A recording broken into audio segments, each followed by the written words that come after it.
నిర్మల్లో గోదావరి ప్రమాదకర స్థాయిలో పొంగి పొరులుతోంది. ముఖ్యంగా తెలంగాణలోని ఉమ్మడి ఆదిలాబాద్ జిల్లాలో గోదావరి ఉగ్రరూపం దాల్చింది. ఎగువన మహారాష్ట్ర నుంచి భారీగా వరదొస్తోంది. దీంతో నిర్మల్, మంచిర్యాల జిల్లాల ప్రజలకు కంటి మీద కునుకు లేకుండా చేస్తోంది. శ్రీరామ్ సాగర్, ఎల్లంపల్లి ప్రాజెక్టుల గేట్లెత్తడంతో లక్షల క్యూసెక్కుల నీరు గోదావరిలోకి చేరుతోంది.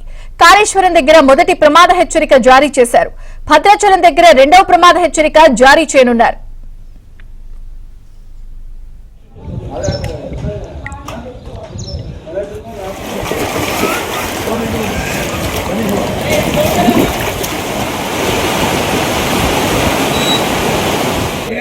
నీరు గింతులే మా తెల్లవాడు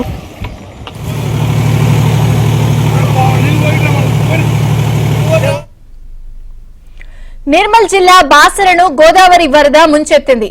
మహారాష్ట్ర నుంచి లక్షల క్యూసెక్కుల వరదొస్తూ ఉండడంతో బాసర వద్ద గోదావరి ఉగ్రరూపం దాల్చింది. వంతెనను తాకుతూ గోదావరి ప్రవహిస్తోంది. ఓవైపు సమీప గ్రామాల్లోని వరద నీరు, మరోవైపు గోదావరి వరద కలిసి బ్యాక్ వాటర్ బాసరలోకి చేరింది. దీంతో బాసరలోని దుకాణ సముదాయాలు, హోటళ్లు, లాడ్జులు, ఇళ్లు నీట మునిగాయి.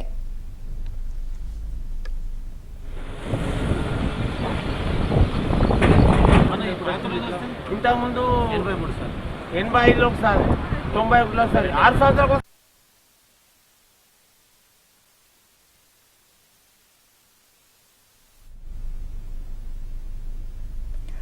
ఇటు దిగువన ఏపీలో కూడా గోదావరికి భారీగా వరద పెరుగుతోంది. కూనవరం, పోలవరం దగ్గర వరద ఉధృతి కొనసాగుతోంది. ధవళేశ్వరం దగ్గర ఇన్ఫ్లో, అవుట్ఫ్లో 7 లక్షల క్యూసెక్కుల వరకు ఉంది. దీంతో ధవళేశ్వరం దగ్గర మొదటి ప్రమాద హెచ్చరిక జారీ చేసే అవకాశం ఉన్నట్లు తెలుస్తోంది.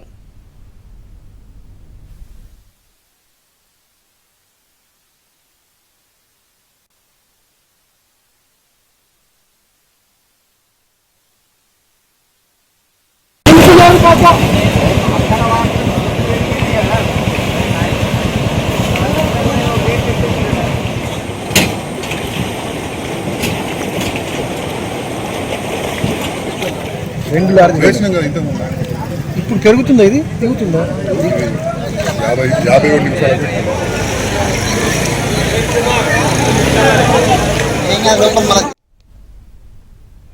ఇటు కాళేశ్వరం దగ్గర గోదావరి వరద ఉధృతి క్రమక్రమంగా పెరుగుతోంది. మరొక పక్కన బ్యాక్ వాటర్స్ తో బాసర దగ్గర కూడా ఆలయ సమీప ప్రాంతాల్లో కూడా గోదావరి వరద ప్రవాహం పెరిగిపోయింది.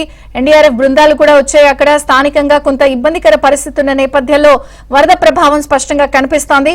ఇక తాజా పరిస్థితిని మా ప్రతినిధి శ్రీపతి అందిస్తారు. శ్రీపతి. ఎస్, విజయ చంద్రిక, బాసర వద్ద గోదావరి ఉధృతి ఇంకా కొనసాగుతూనే ఉంది. పై భాగంలోని మహారాష్ట్ర నుంచి భారీ వరద కూడా వస్తుంది. దీంతో బాసర గ్రామంలోకి వరద నీరు ప్రవేశించింది. ఇప్పటికే బాసర ఆలయం వరకు, సమీపం వరకు కూడా నీరు చేరింది. మనం ఒకసారి చూద్దాం. ఇదంతా కూడా ఆలయానికి సమీపంలో ఉన్న వ్యాపార సముదాయాలకు సంబంధించిన ప్రాంతం ఇది. అంటే ఈ ప్రాంతంలో సుమారు 150 నుంచి 200 వ్యాపార కేంద్రాలు, అంటే దుకాణాలు కావచ్చు, హోటళ్లు, లాడ్జులు, అలాగే వివిధ రకాల అంటే పర్యాటకులు, భక్తులకు సంబంధించి ఉపయోగపడే వ్యవహారాలన్నీ జరిగే ఒక కేంద్రంగా ఇది ఉంది. ఇక్కడ నుంచి మనం చూస్తే ఈ ముందు భాగంలో నుంచే గోదావరి ఉంది. గోదావరికి సుమారు మనం 1.5 కిలోమీటర్ దూరంలో ఉన్నాం. ఈ 1.5 కిలోమీటర్ వరకు కూడా గోదావరి వరద ఇక్కడి వరకు, ఇప్పుడు మనం నిల్చున్న ప్రాంతం వరకు కూడా వచ్చి చేరింది. దీంతో చుట్టుపక్కల ఉన్న షాపులన్నీ కూడా మూసి ఉన్నాయి. అలాగే ఈ దుకాణాల వ్యాపారాలు కూడా పూర్తిగా బంద్ కావడం వల్ల వ్యాపారాలు నడిపేవారు, నిర్వహించేవారు అందరూ కూడా చాలా దీనస్థితిలో మనకు కనిపిస్తున్నారు. వీరంతా కూడా వ్యాపారాలు చేసుకునే వ్యక్తులు.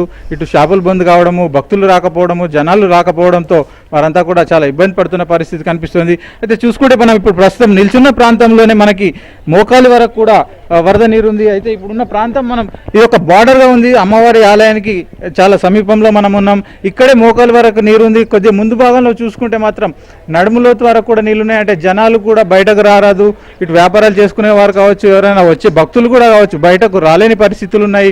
ఇలాంటి పరిస్థితుల్లో ఇక్కడ పూర్తిగా లాడ్జీలు, హోటళ్లు అలాంటి నిర్వహణ అంతా కూడా పూర్తిగా క్లోజ్ అయింది, అంటే బంద్ అయింది. దీంతో ఇప్పుడు మనం ఈ ప్రాంతంలో కూడా వ్యాపార పరిస్థితులు ఎట్లా ఉన్నాయో ఒకసారి తెలుసుకునే ప్రయత్నం కూడా చేద్దాం. ఇక్కడ ఒక షాప్ ఉంది. అయితే దీంట్లోకి సంబంధించి మొత్తం దుకాణాలకు కూడా నీరు వెళ్ళిన పరిస్థితి మనకి ఇక్కడ స్పష్టంగా కనిపిస్తుంది. ఒకసారి చూస్తే మన వీడియో జర్నలిస్ట్ అనిల్ చూపిస్తున్నారు. ఇక్కడ లోపల షాపులకు కూడా పూర్తిగా వాటర్ చేరింది. వారి వస్తువులు ఏవైతే షాపులకు సంబంధించిన అమ్మకాలు జరిగే వస్తువులు ఉంటాయో అవన్నీ కూడా పూర్తిగా మునిగిపోయిన పరిస్థితి కనిపిస్తుంది. అంటే గతంతో పోల్చుకుంటే చాలా సంవత్సరాల తర్వాత ఇలాంటి వరద ఇక్కడ బాసరలో కనిపిస్తుంది. ఈ ప్రాంతంలో ఇంత వరద రావడం వల్ల కోట్లాది రూపాయల నష్టం జరిగిందని చెప్పుకోవచ్చు. ఇటు వ్యవసాయ పొలాలు పూర్తిగా మునిగిపోయాయి. అలాగే దీనికి సంబంధించి ఇక్కడ వ్యాపారులు కూడా ఉన్నారు. వీరితో ఒకసారి మాట్లాడే ప్రయత్నం చేద్దాం. ఏమంటున్నారు అన్న చెప్పండి, ఇట్లా నష్టం ఎంతవరకు జరిగింది? మా దగ్గర నష్టం అయితే ఇప్పటి వరకు 15-16 లక్షల దాకా జరిగింది. ఫర్నిచరు, ప్లాస్టిక్, మొత్తం విగ్రహాలు, ఫోటోలు మస్తు జరిగింది సార్. అయితే టోటల్గా వ్యాపార కేంద్రాలన్నీ కూడా నష్టం జరగడం వల్ల, అలాగే భక్తులు రాకపోవడం వల్ల ఈ ఆలయ పరిసరాలన్నింటిలో కూడా మొత్తం నిర్మానుష్య పరిస్థితులు అయితే కనిపిస్తున్నాయి. దీంతో ఈ బాసర గోదావరి పరిసర ప్రాంతాల్లో, అలాగే ఈ చుట్టుపక్కల ప్రాంతాల్లో కూడా సహాయక చర్యలు మొదలయ్యాయి. జిల్లా అధికార యంత్రాంగం కావచ్చు, అలాగే నివారణ బృందాలు కావచ్చు, ప్రస్తుతం ఈ ప్రాంతానికి చేరుకునే సహాయ చర్యలు కొనసాగిస్తున్నాయి. Vijayachandrika. Right, thank you Sripathi. అయితే మరొక పక్కన గోదావరి ఉధృతి ప్రధానంగా ఏపీలోని కూనవరం, పోలవరం దగ్గర కూడా కొనసాగుతోంది. అటు ధవళేశ్వరానికి కూడా భారీగా వరద ప్రవాహం కొనసాగుతోంది. ఇన్ఫ్లో అవుట్ఫ్లో కూడా భారీగా వ్యత్యాసం ఉన్న నేపథ్యంలో ధవళేశ్వరం దగ్గర మొదటి ప్రమాద హెచ్చరిక జారీ చేసే అవకాశం కూడా కనిపిస్తున్న నేపథ్యంలో రాజాబాబు వివరాలు అందిస్తారు. లంక గ్రామాల ప్రజలను కూడా ఇప్పటికే అధికారులు అప్రమత్తం చేసిన నేపథ్యంలో రాజాబాబు అప్డేట్స్ ఏంటి? విజయచంద్రిక, ఎగువ ప్రాంతాల్లో కురిసిన భారీ వర్షాల వల్ల ఎగువ ప్రాంతాల నుంచి భారీ స్థాయిలో వరద నీరు గోదావరిలో చేరుతుంది. ఈ నేపథ్యంలో గోదావరి ప్రవాహం కూడా క్రమక్రమంగా పెరుగుతుంది. ఇప్పటికే ధవళేశ్వరం కాటన్ బ్యారేజ్ వద్ద భారీ స్థాయిలో వరద నీరు పెరిగింది. మనం ప్రస్తుతం ఇక్కడ రాజమండ్రి పుష్కర్ ఘాట్ దగ్గర ఉన్నాము. ఇక్కడ విజువల్స్ లో చూడవచ్చు గోదావరమ్మ పరవళ్లు తొక్కుతూ పొంగి ప్రవహిస్తున్న దృశ్యాలను కూడా మనం విజువల్స్ లో చూడవచ్చు. ఎగువ ప్రాంతాల నుంచి భారీ స్థాయిలో వరద నీరు గోదావరిలో చేరటం వల్ల గోదావరిలో గంటకు కూడా వరద ప్రవాహం పెరుగుతుంది. గత 2 రోజులుగా కూడా ధవళేశ్వరం కాటన్ బ్యారేజ్ వద్ద వరద ఉధృతి కొనసాగుతుంది. ముఖ్యంగా చూస్తే కనుక అల్లూరు జిల్లాకు సంబంధించి విలీన మండలాల్లో భారీ వర్షాలు కురవడం, శబరి గోదావరి పొంగి ప్రవహించడం వల్ల విలీన మండలాల్లో చాలా ప్రాంతాల్లో రహదారులపై వరద నీరు పొంగి ప్రవహిస్తుంది. విలీన మండలాలకు సంబంధించి చాలా గ్రామాలకు రాకపోకలు కూడా నిలిచిపోయాయి. చింతూరు, విఆర్పురం, కోనవరం ఈ మండలాలకు సంబంధించి చాలా గ్రామాలకు ఇక్కడ రాకపోకలు కూడా నిలిచిపోయాయి. ప్రజలు నాటు పడవలపైనే ప్రయాణం సాగిస్తున్నారు. విలీన మండలాల్లో చాలా ప్రాంతాల్లో పంటలు కూడా పూర్తిగా నీట మునిగాయి. మరొక పక్క చూస్తే కనుక మనం ప్రస్తుతం ఇక్కడ పుష్కర్ ఘాట్ దగ్గర ఉన్నాము. గోదావరమ్మ పరవళ్లు తొక్కుతూ ప్రవహిస్తున్న దృశ్యాలను ఇక్కడ మనం విజువల్స్ లో చూడవచ్చు. అఖండ గోదావరి ప్రవహిస్తున్న దృశ్యాలను కూడా మనం విజువల్స్ లో చూడవచ్చు. మరో పక్క చూస్తే కనుక ధవళేశ్వరం కాటన్ బ్యారేజ్ నుంచి భారీ స్థాయిలో వరద నీరు గత 2 రోజులుగా విడుదల చేయడం వల్ల అంబేద్కర్ కోనసీమ జిల్లాకు సంబంధించి లంక గ్రామాలు కూడా జల దిగ్బంధంలో చిక్కుకున్నాయి. పీగన్నవరం నియోజకవర్గానికి సంబంధించి గంటిపెదపూడి వద్ద ఒక వరద ఉధృతి ప్రవహించడం వల్ల లంక గ్రామాలు ప్రజలు నాటు పడవలపైనే ప్రయాణం సాగిస్తున్నారు. మరో పక్క చూస్తే కనుక పీగన్నవరం మండలానికి సంబంధించి చాకలపాలెం వద్ద కనకాయలంక కాజువే పూర్తిగా వరద నీటిలో మునిగింది. అక్కడ ప్రజలు కూడా రాకపోకలు పూర్తిగా నిలిచిపోయాయి. కనకాయలంక ప్రజలు అక్కడ కాజువేని దాటేందుకు నాటు పడవలపైనే ప్రయాణం సాగిస్తున్నారు. ప్రస్తుతం ధవళేశ్వరం కాటన్ బ్యారేజ్ వద్ద గోదావరి వరద ఉధృతి కొనసాగుతూనే ఉంది. ఈ రోజు సాయంత్రానికి 1వ ప్రమాద హెచ్చరిక జారీ చేసే అవకాశం ఉందని కూడా జలవనరుల శాఖ అధికారులు అంచనా వేస్తున్నారు. అంటే ఎగువ ప్రాంతాల నుంచి భారీ స్థాయిలో ధవళేశ్వరం కాటన్ బ్యారేజ్ వద్దకు వరద నీరు చేరటం వల్ల ఇక్కడ ప్రవాహం పెరుగుతుంది. కాబట్టి ఈ రోజు సాయంత్రానికి ధవళేశ్వరం కాటన్ బ్యారేజ్ వద్ద 1వ ప్రమాద హెచ్చరిక స్థాయిలో గోదావరి ప్రవాహం వచ్చే అవకాశం ఉందని అధికారులు అంచనా వేస్తున్నారు. ప్రస్తుతం అయితే కనుక లోతట్టు గ్రామాల ప్రజలను అధికారులు అప్రమత్తం చేశారు. జలవనరుల శాఖ అధికారులు, రెవెన్యూ శాఖ అధికారులు లంక గ్రామాల ప్రజలను అప్రమత్తం చేశారు.